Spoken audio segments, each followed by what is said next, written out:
Hello, I'm Paul Briley, and you're listening to Off the Comma. I'm a human who cares about supporting other humans. On this podcast, we'll explore all facets of what it means to feel stuck in life. We talk with people just like us who have found themselves sitting on a comma and not knowing where to go next. We'll unpack the experience with them, where they've been stuck, what it feels like, what they experienced, and what they learned. My goal is to inspire you by seeing yourself in others. I believe that when we feel more connected and seen, magic can happen.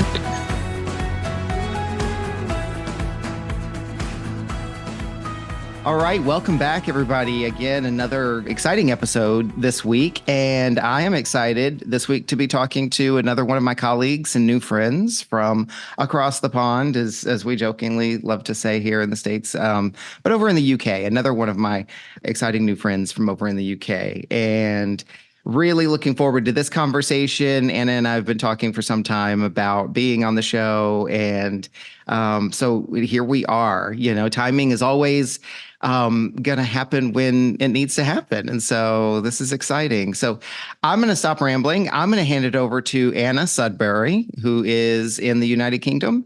And Anna, before you kind of tell us a little bit more about yourself, tell us how you'd like to be known. Paul, hello. Thank you. I love having friends in Northern California. It's freezing here in the UK, so I can pretend there are palm trees and sunshine.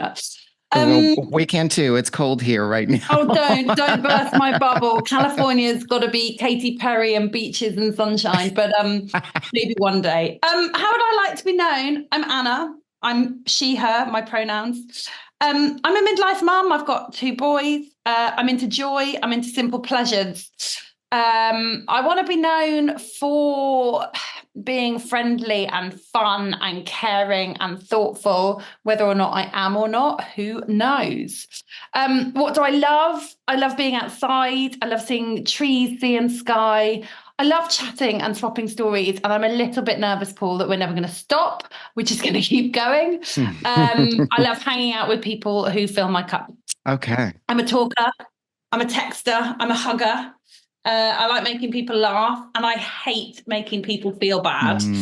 I worry too much about what people think of me. And we were just talking about a previous podcast you did on that topic that really spoke to me.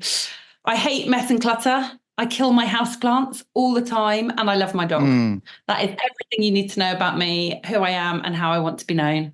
Wonderful. Well, and said with conviction, energy, and enthusiasm. So I'm looking forward to seeing how that infuses itself in the conversation that's going to follow as well. So nice. I am known for my energy, actually. If people describe me, they often use that word, energetic. I was once described as the most energetic person somebody knew. And I don't think energy is really positive normally, right? But actually, I think that person sounds exhausting. So I'm probably exhaustingly energetic. But if I can channel that energy in the right direction, it's a superpower.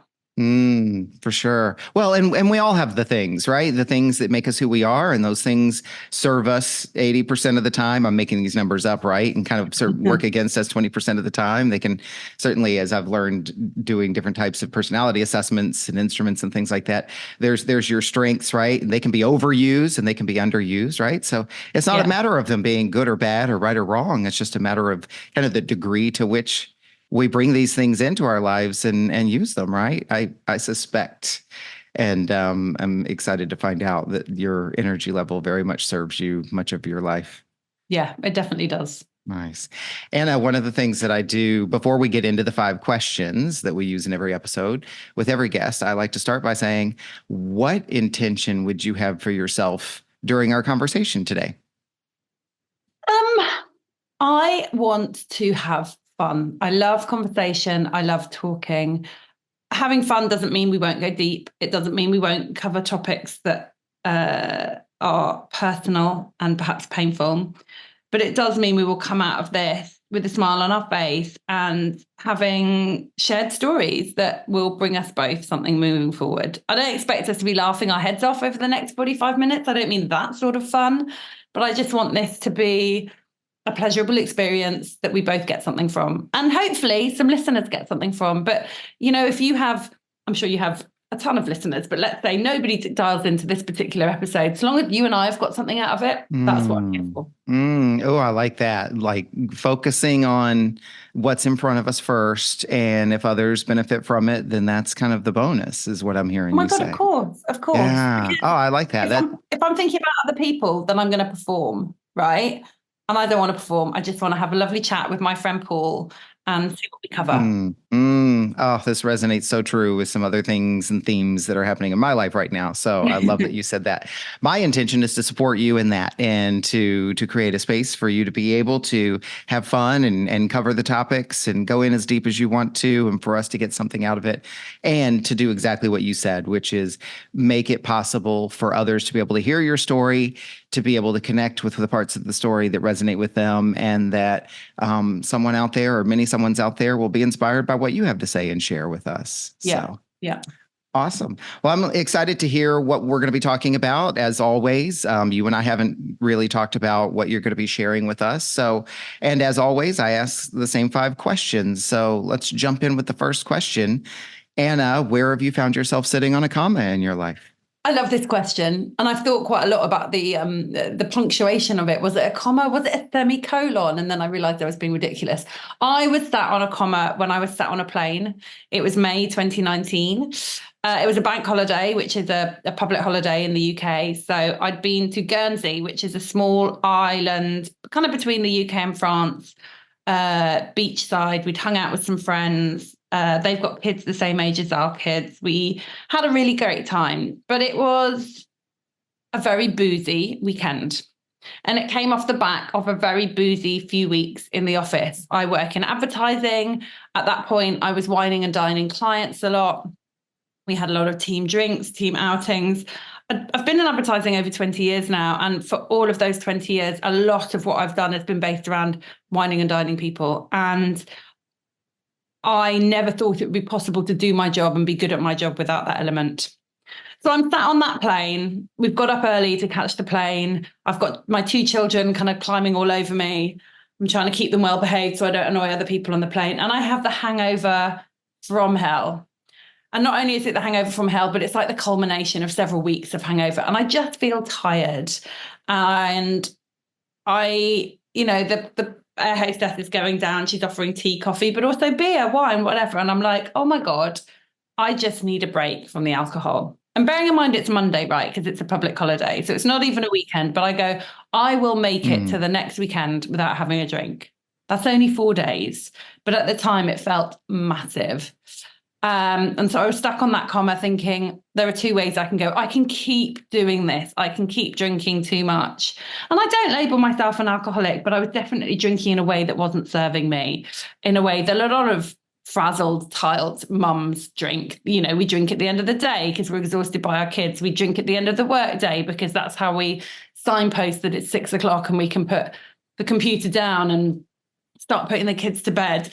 It was a reward. It was a friend. Alcohol was a relaxant. It formed many roles, but I suddenly realized it was not serving me. And to cut a very long story short, I made it to that Friday and I added on the weekend, and I didn't have a drink that weekend. And at that point, it's really interesting. So we're recording this in early January. So for anyone doing dry January who's listening, you'll know this. Kind of 7 to 10 days in, you're like, oh my God, this feels really good. This feels really good. So I started getting the really good feelings, and my skin was clearer and my stomach was flatterer. And yes, I know that makes me vain. And I was sleeping really, really well. Sleeping really well, which as the mum of 2 kids is really amazing. And so that kind of 7 days then turned into a month, and I've done a month without alcohol. And that continued. And now I'm nearly 5 years sober, all because I got off that cummer that I sat on when I sat on that plane. That's amazing. And first of all, I want to acknowledge you and commend you for that, because that's a big leap for a lot of people. And to make it 7 days is a huge accomplishment, as you know, and make it 7 weeks, make it 7 months, and then much less 5 years. That's huge. That's amazing. Do you know what? It is huge. It is huge because society tells us that drinking is cool, and all the Christmas movies we've all just watched tell us drinking is cool, and all the social events we go to tell us drinking is cool. And whilst sobriety and being sober curious is very much a zeitgeisty movement now. You know, the weight of alcohol, the weight of the big alcohol industries there's more money spent on alcohol advertising than there is on any other vertical. There's a lot of messaging out there telling us that we should be drinking. And for me, I worked out I shouldn't be drinking. This is not how I want to lead my life. This is not how I want to parent my kids. This is not how I want to show up for my friends. This is not going to help me run a 5K in the time I want to do it. So leaving that behind, actually, I was 38, 39 years old when I learned that lesson. It took me a really long time to see that there was an alternative, because so many things have been telling me for a while that there weren't. And it's not easy leaving it behind, because you have to retrain your neural pathways, and you have to show up to events that make you anxious and not deal with it by having a glass of something nice. And I am so grateful that I've stuck with it, and so proud of myself for doing it. And it remains probably my greatest achievement. And whilst I say it was hard, the other message I want to say, if for anyone struggling with their drinking out there, it's hard, but it's not that hard. Like, it's not impossible. If you're clinically dependent, you know, I'm not speaking to you or for you. If you need medical help and intervention, I am not your person. But for anyone who's what's commonly called a grey area drinker, it's not impossible. If I can do it, I mean, I would have been the person least likely to do this, but I've done it, and I've met so many people who have also done it, and nobody ever regrets giving up alcohol, ever. Including myself. You know, that's one of the things we have in common. That's how we came to know each other, was through these same circles of training to be sober coaches, and learning more about, you know, what it means to be able to break the relationship with alcohol, and break some of the existing, you know, norms and the lore out there, and the current beliefs and so forth. But rather than get into that, I'd love to get back to your personal experience here, though. So you're saying you were sitting on a comma in your relationship with alcohol, and 2019 was when that relationship changed and you started to get off the comma. I'd love to spend just a little bit more time on, you know, what the experience was like for you as you were getting to this place where you were feeling stuck in your relationship with alcohol and deciding you wanted something different to happen. Let's go into question 2. You know, when you think about that relationship you had with alcohol and sitting on that comma, what did that create for you? What was some of that like for you that made you realize I need to change something? I mean, this is the kind of dark and gritty stuff. It wasn't very nice, Paul. It wasn't very nice. And the realization that I'm not necessarily a great person when I haven't slept well, when I've got a hangover. I just wasn't showing up for myself. So we've talked about my energy. I'm an energetic person. I'm a morning person. Like, I do stuff and I get stuff done. And that's key to who I am and my personality. And I'm known for being a doer. And I love that. But all of a sudden, I wasn't doing what I said I'd do. I wasn't showing up in the way I wanted to show up. So maybe that would be, I'd booked a 9:00 yoga class. I just wouldn't go, and I'd lose my money and I'd feel disappointed. Or maybe I'd said to my kids, oh, let's make pancakes tomorrow morning. And I'd wake up and I'd be like, I'm not making pancakes. That sounds like hard work and it sounds messy. Just have some Weetabix. And perhaps they'd be like, Mummy, I want to do a jigsaw. And I'm like, nice try. Let's put the telly on. And like, that is not me. That is not who I want to be. That's not how I want to show up. I want to do what I say I'm going to do.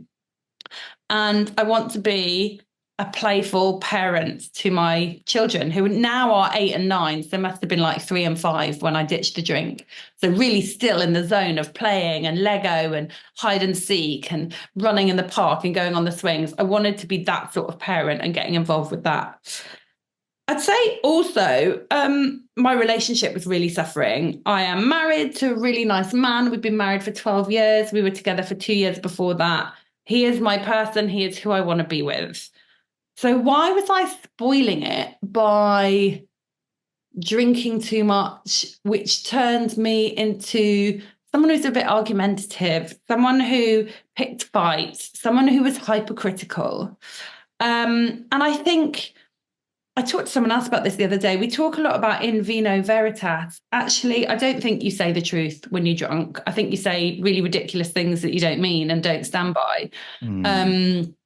And I would say those ridiculous things to him. And I just felt like he didn't really deserve that. He, on the other hand, annoyingly, is a really nice drunk. He just kind of slows down, he chills out, he's quite fun and funny. And sure, he gets a hangover the next day, but he didn't suffer like I did. He didn't wake at 3 a.m. with an existential crisis in his head. He didn't have terrible anxiety. He didn't get the white wine witch or the beer fear. I found as well, as I aged, like my hangovers were lasting 2 days. That means if I'm drinking 2 or 3 days a week, that means I'm always slightly hungover. I'm not performing either at work or at home or in my relationships in the way that I want to perform. And performance is just such a strong word. I mean, I'm no Olympic athlete here, but I'm just not showing up in the way that reflects who I think I really am. And now I've removed alcohol from the equation. Don't get me wrong, I still find making pancakes really messy. But I'm a lot more present in my relationships. I'm a lot more present with my children. And I do what I say I'm going to do. Like, I cannot tell you the last time I skipped the yoga class I promised I'd go to. Well, and it sounds like, in addition to all these things that you described, you're also kind of highlighting a little bit that it's like, it's not even as much about the thing, to use pancakes as the example. Pancakes is messy, hungover, or sober, but at least you have clarity on why you're choosing not to do pancakes. You're now choosing not to do pancakes because it's messy, but before it was because it was too painful for me to even realize or think about whether it was going to be too messy or not. So maybe we're not making pancakes because we're going out and we need to get going. Maybe we're not making pancakes because I forgot to buy the eggs. Yeah. But there aren't any other reasons, really. Normally we make pancakes and the kids eat the pancakes and they love it. And it's our routine and it's a thing. And when they grow up and they come home and they say, oh, I don't live home anymore, but Mum, can you make me pancakes on a Saturday? I'll be like, yeah, I can, because that's our thing. And I really love laying down those memories, building those traditions that don't have to be the same as the traditions you had with your own family. Your family doesn't have to look like what your previous family looked like. But I think for me, doing the things my kids want to do, because my eldest is 9. I'm halfway through having him at home, right?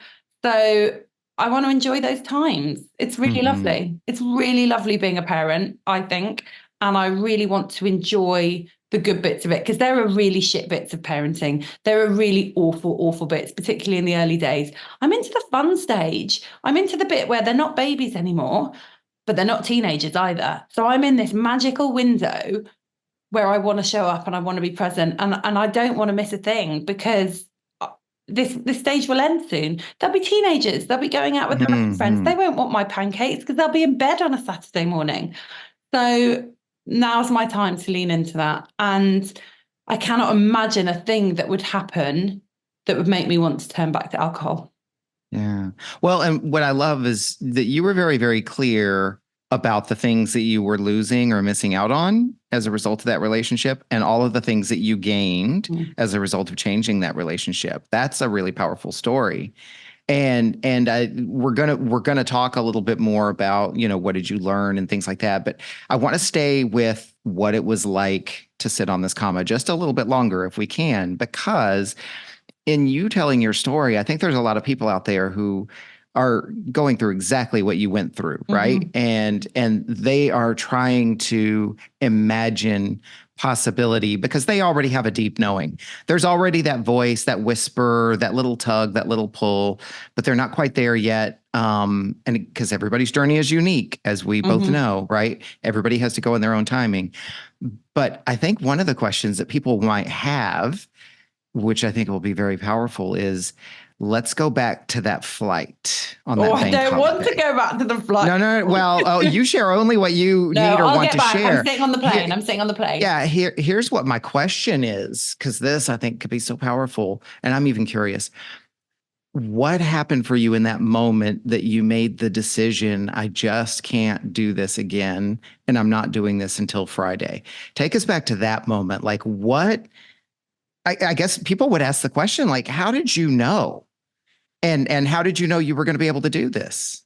I've never thought about this in that much depth. So I'm going to tell you what I can remember, but I'm also going to tell you what I know, even though I don't remember. I know that I'd have been sat on that plane and I'd have had stuff all around me. I'd have been overloaded by stuff because I'm on a plane with small children, and someone had been physically on me or pulling at me. So I'd have felt overwhelmed from my environment. Mm, You know how on a plane you're always too hot or too cold, and that with a hangover, hmm someone pulling at your sleeve with a hangover, someone asking you for snacks with a hangover, that's all a lot. It's all a lot. And now when I fly by myself, the best thing about flying alone without my kids is nobody asks anything of me. But on that plane, I know people will have been asking things of me that I would have felt incapable of answering. Like, I can't help you right now. I just want to sit here in this pit of my own hangover. I don't want to get you a snack. I don't want to read you a story. I don't want to let you look out of the window. But I know, so yeah, there'd have been a lot kind of on me, and I'd have been feeling uncomfortable. I also would say that moment carried the weight of maybe 25 years drinking. I read hmm something recently, and I think it takes, and as you say, everyone's journey is unique, but it's about 8 years of thinking about it before people ditch the drink.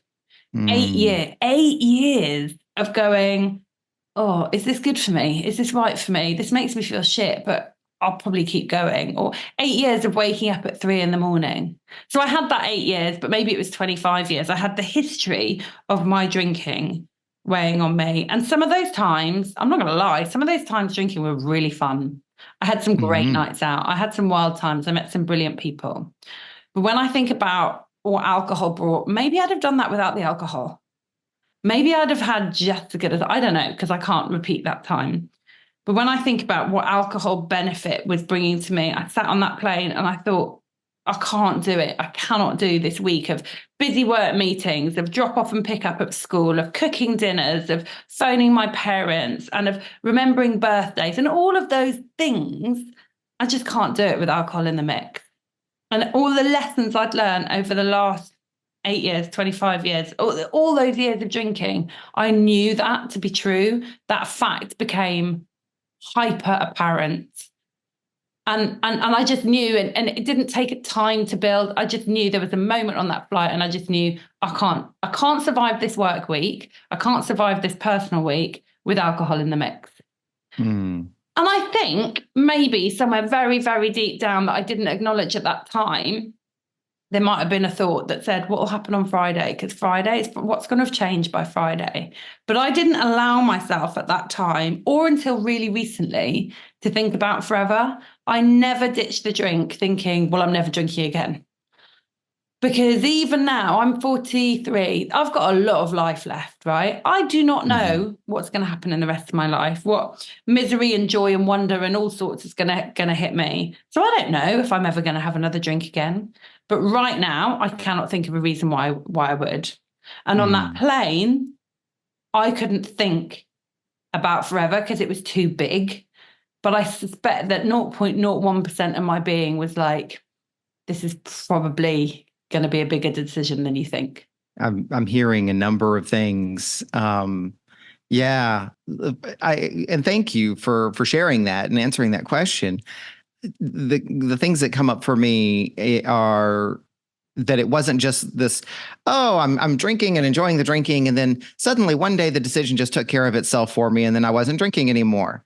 Yeah, Oh, that's I not wish it. it was And that and and easy. and A, it's not that easy, but B, it's also this is what happens when I talk to people who ask me about my experiences. The voice was always there, was already there. I was already doing the work from the minute that I started thinking, probably shouldn't be doing this much, right?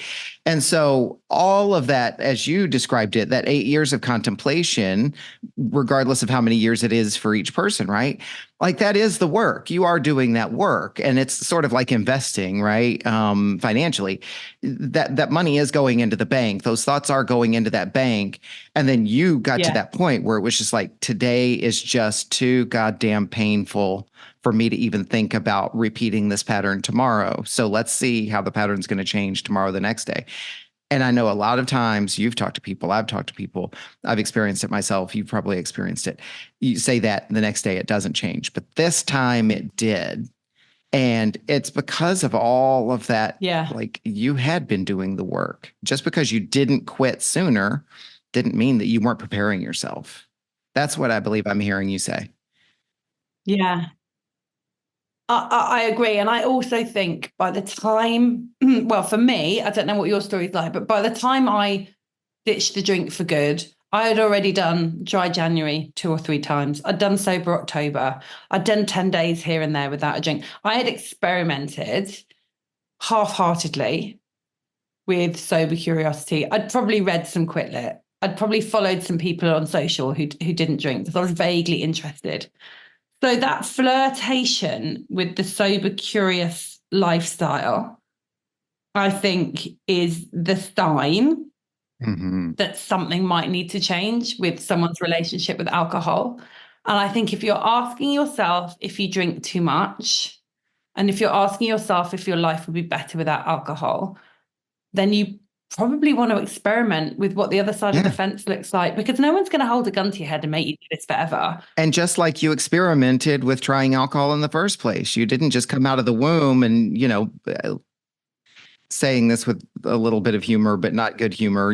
Mom didn't put booze in your baby bottle. We know that does occur in life sometimes. It didn't happen to me. It definitely didn't happen to me. No, and we have to learn to be drinkers. So you have to learn how to return to sobriety to begin with, right? And it took me, I had my first drink probably on holiday with my parents to France. It's a very European thing. You have watered down wine. I don't even know how old I'd have been, but I definitely remember having some kind of baby sham sweet sparkling wine at Christmas when I was 14. And I was going out drinking with my friends when I was 14. I definitely got drunk for the first time at 14. So wow, that's a long time, right? That I've been drinking and getting good, in inverted commas, in drinking and practicing my drinking. So yeah, the fact that it's taken me some time to work out how to get off that and see what an alternative is like. It doesn't happen overnight. Because you didn't drink just for one overnight, you drank for years. But for me, honestly, Paul, the headspace I've got back, not thinking about alcohol,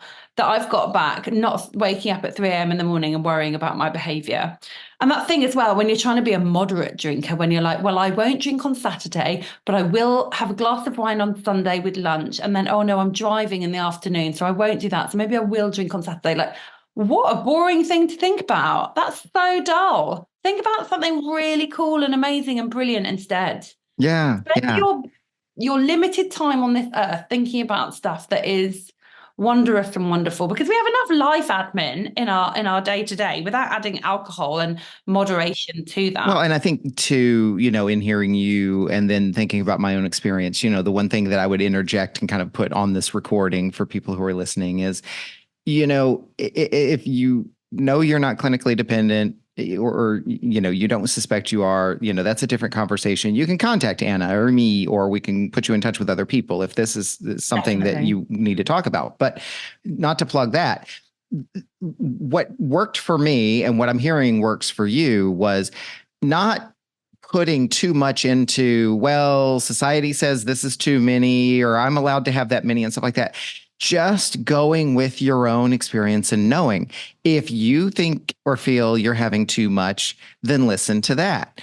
If you suspect that your relationship with alcohol isn't working for you, then go with that. It doesn't have to be, well, I'm good up to X number of glasses per week because that's what society says. If you're only having 1 glass a week and you don't feel good about that, then listen to yourself, trust yourself, right?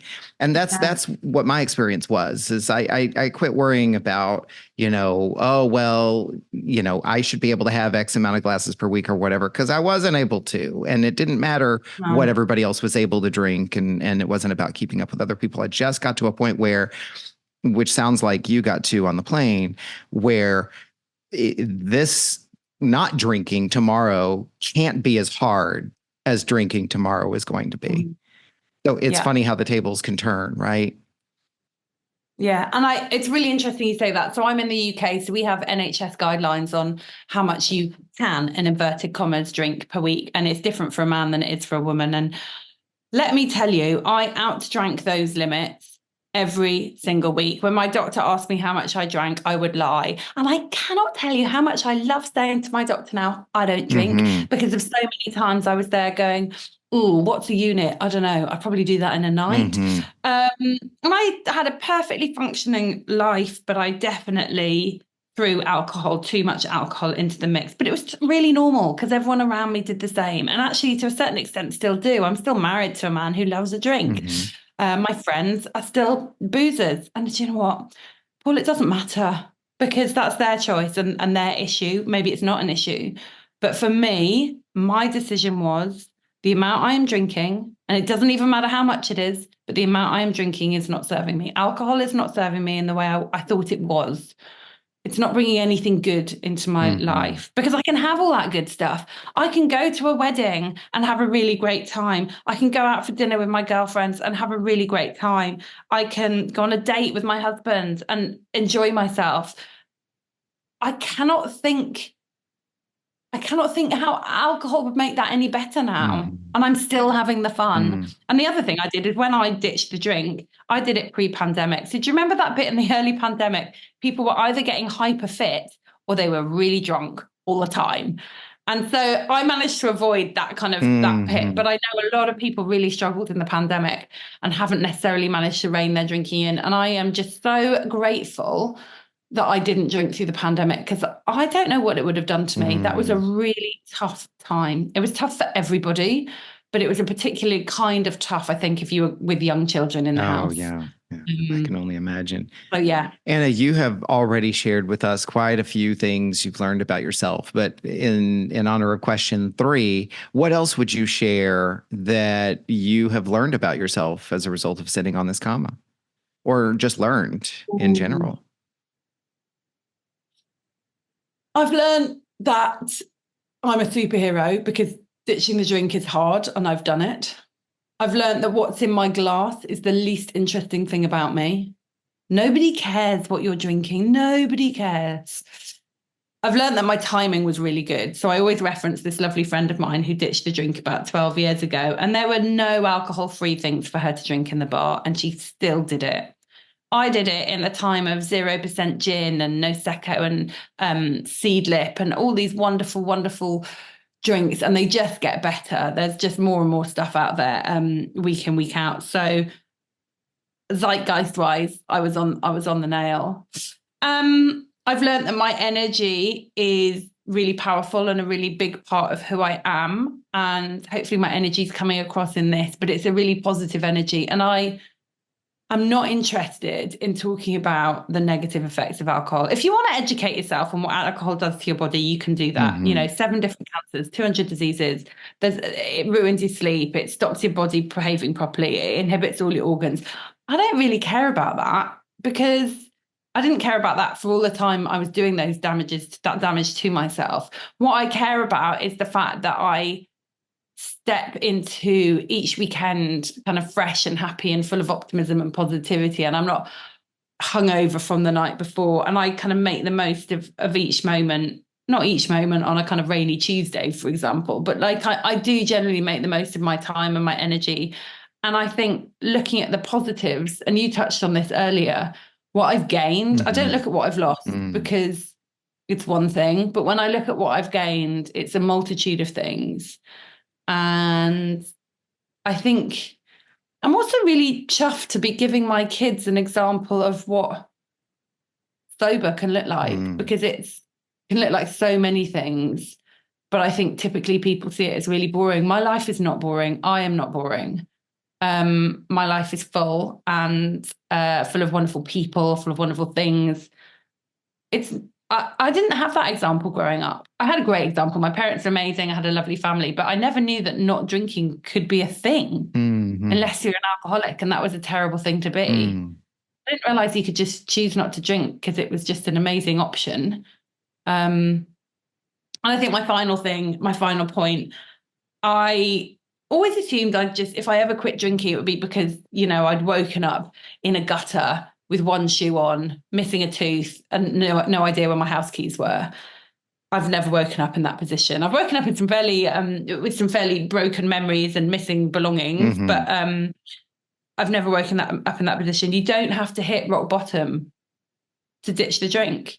You don't have to be at your wit's end and utterly miserable to reassess your relationship with alcohol. And actually, if you are in that position, gosh, it's going to be a really tough thing to do. Whereas actually, if you catch yourself before you get to that point, or maybe you never get to that point at all, think about what you can let into your life. And that's my advice for anyone doing dry January at the moment as well. Really notice what you can let in and what you can bring in, because it's really easy to sit at home in the short days and the terrible weather and think, oh, well, this is miserable. I'm not going to the pub. I'm not doing anything. Well, why aren't you going to the pub? Because it's January. It's got nothing to do with dry January. You're not going to the pub because no one's going to the pub this month. So go out, do things, have a great time. Don't let not drinking give you a shit month, because what I want people to realize with dry January is that life is still out there and life is still full and amazing and brilliant. Just go get it.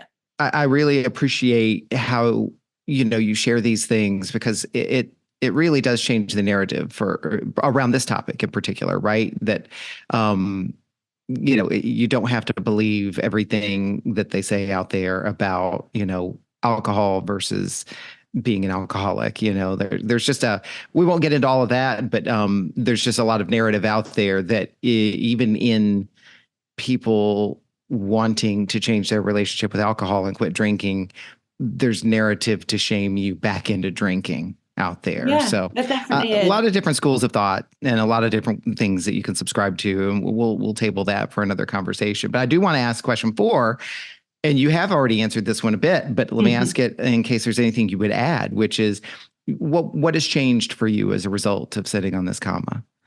Loads. I will say that getting off the comma, stopping drinking. Don't forget that in that time, there's also been a global pandemic, which has changed so much about the world. But I moved out of London. Maybe I would have done that anyway as a byproduct of the pandemic, but I was a Londoner through and through. I loved London. I loved the pollution and the litter and the noise and the lights. And actually, we've moved our young family out of London, and we've established a beautiful home by the sea in Kent. It's not a California coastline, Paul, but it's not bad.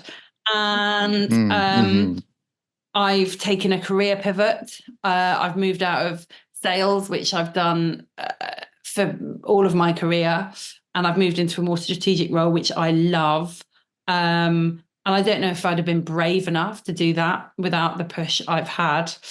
What the biggest thing that's changed for me, the biggest thing, is my relationship with my children. Now, I was not a bad mum before. I was not a bad mum. I showed up, I did stuff, and yes, I made pancakes. And occasionally, even though I didn't want to, I'd do 100-piece jigsaw. But I have so much more tolerance for the never-ending stories about Pokemon. I will play the game, would you rather be eaten by a megalodon or trampled on by a brontosaurus? Like, I will play all of these games, and I have patience and time for this in a way that I didn't before. And I think I'm generally I'm a lighter human. I don't carry the anxiety, and I don't carry the kind of mental load that we talked about before. Do I drink today? Don't I drink today? Will I drink tomorrow? How much will I drink tomorrow? How much am I spending on wine? I don't carry that. I never think twice about who's going to drive to an event. I'm just like, I'll drive. So I don't carry that. So I'm lighter for that. But I also feel better. I mean, I was on antidepressants after my second child, and I've come off those. And I know that my child's growing up, so maybe I would have come off them anyway. But I certainly felt empowered to stop taking them, because I wasn't also putting an actual depressant into my body. I wasn't putting something that was proven to mess with my brain chemistry into my body, that then these antidepressants had to work really hard to counteract. And I feel like, having had my first winters off antidepressants, and winter's tough, man. Winters are easier. Life is easier and brighter. And don't get me wrong, I'm not Pollyanna. I still wake up in a bad mood, or I'll have a bad night's sleep, or I'll have days where I just can't be asked. But most of the time, I really like my life. I really like the people I surround myself with, who are the same people I was hanging out with 5 years ago, by the way. I didn't lose my friends. I didn't change my friendship circle, but I have actually made a lot of new friends and a lot of new connections like you, Paul, which I'm super grateful for. So yeah, I've lost a lot of the weight, a lot of the sluggishness, a lot of the low mood. And I've shown up for my kids. And I think with all of that, I've kind of got to know, this sounds really wanky, I'm not a very woo person, but I feel like I know myself more. I really do. I know what makes me Mm, happy. It's being outside, it's moving my body, it's hanging out with my kids, it's good conversation with my friends. And so I do more of that. yeah. Well, and that's powerful. It's powerful, very descriptive. And what I also appreciate is the message that you're sharing in that, which is, all the things didn't necessarily change. You were able to do the things before, you're able to do the things now. What has changed is the ease with which you're able to do those things, B, your ability to be more present and more interested in those things. And you removed a Yes. lot of weight as you've described, right? So it's not that, you magically created a whole brand new life and went off and had all these superpowers and things like that, as much as it just changed your relationship with the things that were in your life and freed you up to bring in new things and made you powerful enough to release some things that weren't serving you. Yeah, I think that, yeah, Nice. being present and interested in what I was doing. Like all I've ever wanted, this makes me sound really sad, but all I ever wanted as a young girl, I wanted to marry a nice man and have beautiful babies. And I've Hmm. married a nice man and I've got two beautiful little boys. And like that's everything my heart desires. And so I had everything, I had all of that. And I still wasn't that happy and I still felt crap a lot of the time. And why wasn't I enjoying? Like I'm lucky enough to have had my dreams come true. Why wasn't I enjoying this? And now I Hmm. enjoy it and I'm grateful for it. And I realize that not everybody has, even those simple dreams come true. And that I realized that like bad things happen to good people. My nearest and dearest are suffering. I am very lucky. And so having had those stars align, I want to enjoy it. I really, really want to enjoy it. That's powerful. Let's jump into the last question because it brings all of this together, right? So, Anna, what does getting off the comma look like for you? Oh, it looks like freedom. It looks like lightness. It looks like smiling and laughter. It looks like being with my family. It looks like new connections and relationship whilst doubling down on your old ones. Getting off that comma is probably the best thing that's ever happened to me. Mm, And it means that if I'm ever on another comma, I know I can get off it. I know this too shall pass. I know that I can overcome. So that's really empowering. And you know that you'll have this too, Paul, but people come up to you and they're like, I could never stop drinking. I'm like, oh, for goodness sake, that's so boring. Of course you can. Like, I don't even have the energy to go into this. Like, I'm not some kind of superhero. I don't have powers that you don't. I'm not Harry Potter with the magic wand. I just don't pick up alcohol. That's the hmm. one difference between me and that person. Oh, but I could never stop drinking. You're so good. I'm not good.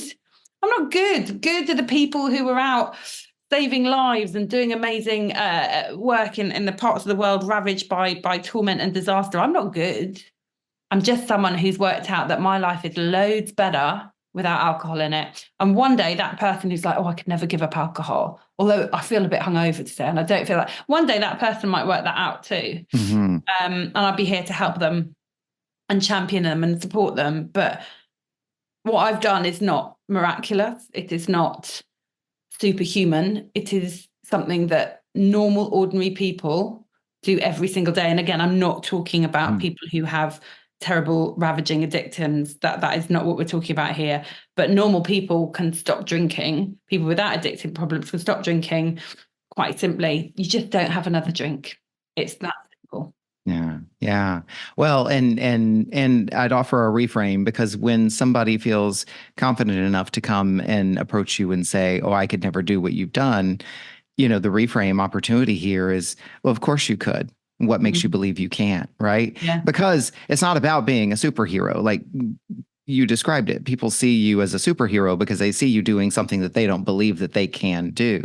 But it starts with the belief. And if they're already questioning it, an acknowledgement, the fact that they even came up to you and said, "Oh, I could never do it." It's like something tells me you want to, though. You're already doing the work and do the work on your time, do the work at your pace, and there's no shame in whatever choice that you make, right? So, but like I would offer and challenge and invite you to take every single time that somebody says that to you as a compliment, because what they're really doing is acknowledging you for doing it and acknowledging some level of admiration in what you've done and the example that you've set. Well, thank you. That's a lovely way Yeah, of looking at it. I feel like I've been really mean there, because not at obviously if all. someone came up and said that, I would talk about my journey. But this is, yes, it might be a compliment, but anybody Mhm. can do this. And if they want to try, like, look at people like us. There are hundreds of people out there in the sober space who can offer Yeah. you inspiration, advice. Go lean into it, because it's a really brilliant community. And it shows what an interesting relationship we have as drinkers and non-drinkers, right? Because each of us has our own stories. I can think about what a complete brat I was when I was a drinker, and I'd have parties and people would come over. It's like, oh, I'm not drinking tonight. I'm like, we don't serve those kind of drinks here. You'll have to help yourself, you know. Oh, But now that yeah. and I was such an ass to anybody who didn't drink, like who would not want to do that? That's got to be so boring. That's no fun in that. Now I'll look back at the way that I was, and it's just like, it's just interesting the way we'll kind of knit at each other, right? But It's almost, and I'm not calling you a bully, but it's kind of bullying, isn't it? The way we it treat those is people. absolutely. Whereas actually now, again, the zeitgeist has changed, and now it's like, oh my God, well, come and look at this wide array of alcohol-free cocktails I have, and come look at Mhm. these 0% gins, and there's lots of drinks. So first, there's lots of stuff, and secondly, let me make you something delicious, because you are on a journey, my friend, and I'm excited to see where it takes you. Absolutely. Anna, so what would you acknowledge yourself for from this conversation? What would I acknowledge myself for? I mean, I'm proud of myself for ditching the drink. I'm proud of my family and my friends for supporting me. I'm proud of my network who've championed me, and the kind of sober people I've met along the way. Um, I'd also like to kind of boost anyone else thinking about sobriety or a different way with alcohol, and let them know that there is a path out there for them. I so appreciate this topic. It's very personal to me, and you've been so open in sharing. Where would people find you, or how can people contact you if they wanted to get in touch with you and maybe learn more about your journey and your experience? Thank you. I am at Anna Sudbury Sober, Sudbury, on Instagram, www.annasudburysober.com on the web. My DMs are always open. I love talking about this stuff. So whether you want to message me and say, oh gosh, I can't believe I could ever do that, and challenge me in that way, or whether you want to message me with a brilliant cocktail recipe, or whether you just think you need a little bit of help and a nudge in the right direction, I'd love to be in touch. I'd love to hear from you. Wonderful. Wonderful. And of course, as always, that'll be in the show notes, so people can just go straight to the links there. And the last thing that I want to cover here, because we do it in every episode, and I believe that it's an important part of your story and also an important part of the work that we're all doing here with this platform. Mm-hmm. And that is, who else in your circle or in your community would you like to boost or promote or give a voice to? And that can be individual creators and people that you know. It can be organizations, causes. And of course, we'll put this in the show notes with links as well. But who would you like to acknowledge and to give a voice to? I mean, the people I love the most are my family and my dog. I'm obsessed with my dog, but my family, my lovely husband. And with absolutely no agenda and not wanting to come across as holier than thou. We've talked a lot about superheroes, and I've said very firmly, I am not a superhero. I might have something you want to achieve, and you can set out and you can achieve that, but I'm not a superhero. So I want to recognize those who really help those who have less than others. Like, if you work for the MSF or the Red Cross or the Disasters Emergency Committee, you are my heroes. We are 10 days into the new year, and we all know what's going on in the Middle East, and we've all seen what's happening in Japan, and there are 100,000 other places I could reference around the world. So please, please, please support those communities. And if you're in the UK, we have something that I believe is very special. It's The Big Issue. It's a magazine produced by and sold by homeless people. They had a really tough time in COVID. I subscribed during that time. I still do. Buy The Big Issue next time you see it, please. If you donate to a food bank, I absolutely love that about you. Buy an extra box of cereal and pop it in the checkout box next time you go to the supermarket. I wish we didn't have to, Paul, but let's keep on keeping on making the world a better place, one action at a time. Wonderful. Wonderful. And I've captured all of this in the show notes. And even though these organizations, a number of these organizations are UK based, where whatever country you live in, check out this site or these sites, these links, and then find comparable organizations in your own community if that's important to you as well. Yeah, and a couple of them are global, actually. I just think they're phenomenal. And wonderful. When I think about the misery and suffering out there, oh, it's awful. We've got to do what we can, right? Absolutely. Anna, this has been such a great conversation. I'm so glad we got you on the show, and I look forward to more conversations that you and I will have off the camera or off the microphone. And I hope you have a wonderful rest of your week. Thank you so much for having me. I've had a blast. What an honor it is to witness these stories from these amazing human beings, and today's guest was no exception. I invite you to think about what you learned from this conversation. What stood out for you? What challenged you? What inspired you? And I encourage you to write it down in some form of journaling and reflection. I can't tell you how magical it can be to set aside your expectations and just let your thoughts flow out of your head and onto paper. You don't have to have an agenda. You don't have to do anything with it, but you can be amazed at what comes out of your thoughts and onto paper and what that can do for you.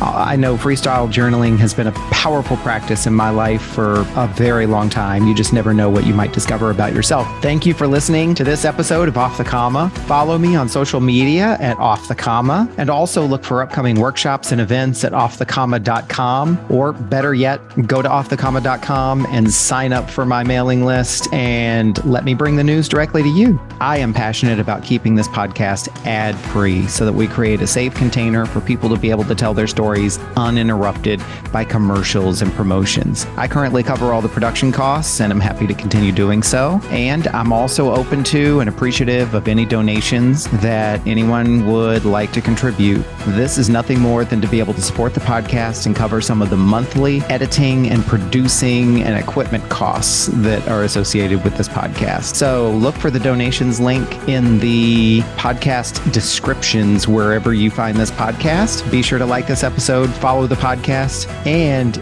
more importantly, spread the good word. If you were moved by today's conversation, pass it along to someone you care about. As always, keep noticing.